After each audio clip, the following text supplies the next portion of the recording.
सर्वांना ड्रॉइंग स्पर्धेच्या आधी शुभेच्छा. आदरणीय प्रमुख पाहुणे, सन्माननीय शिक्षकवृंद, परीक्षक आणि माझ्या लाडक्या विद्यार्थी मित्रमैत्रिणींनो, सर्वांना माझा सप्रेम नमस्कार. आज येथे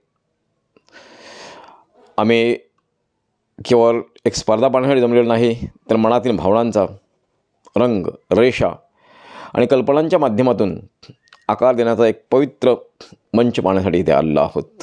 मित्रांनो, रेखाचित्र म्हणजे चित्र काढणे नाही. रेखाचित्र म्हणजे मनातील भावना कागदावर उतरवण्याचं एक साधन आहे. जसं ध्यानामध्ये मन एकाग्र होतं, तसं चित्र काढताना एक कलाकाराचं मन एका बिंदूवर स्थिर होतं.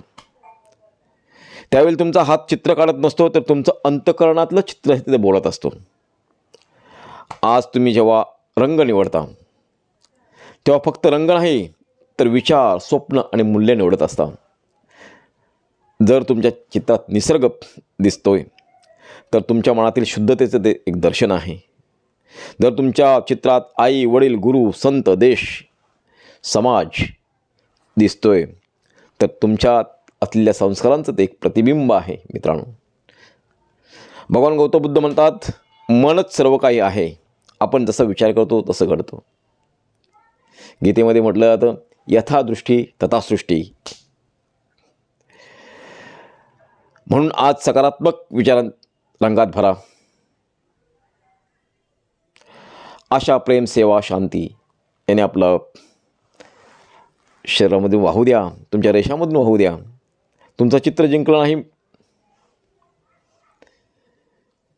किंवा जिंकेल, यापेक्षा महत्त्वाचं आहे तुमचं मन किती प्रामाणिक कागदावर उतरलेलं आहे, मनाच्या भावना कशा त्या कागदावर उतरलेल्या आहेत. आजची स्पर्धा केवळ तुमच्यातील कलाकाराला जागं करण्याची आणि जीवनाकडे पाहण्याची एक तुमची दृष्टी जी आहे ती अधिक सुंदर बनवण्याची एक साधना आहे. तुमचा हात चित्र काढतो, पण तुमचं मन मात्र भविष्य घडवत असतो. म्हणून स्वच्छ विचार ठेवा, उच्च स्वप्न पहा आणि तुमच्या चित्रामधून जगाला सुंदर बनवण्याचा संकल्प करा. मला शिवाजी सेवाभावी सामाजिक संघटनेचा अध्यक्ष म्हणून, भारतीय नौसेनेचा निवृत्त राजपत्रित अधिकारी म्हणून इथे बोलवलंत, त्याबद्दल मी तुमचा आभारी आहे. आणि सर्वांना ह्या रेखाचित्र स्पर्धेसाठी, ड्रॉइंग कॉम्पिटिशनसाठी मनपूर्वक शुभेच्छा. धन्यवाद. जय हिंद.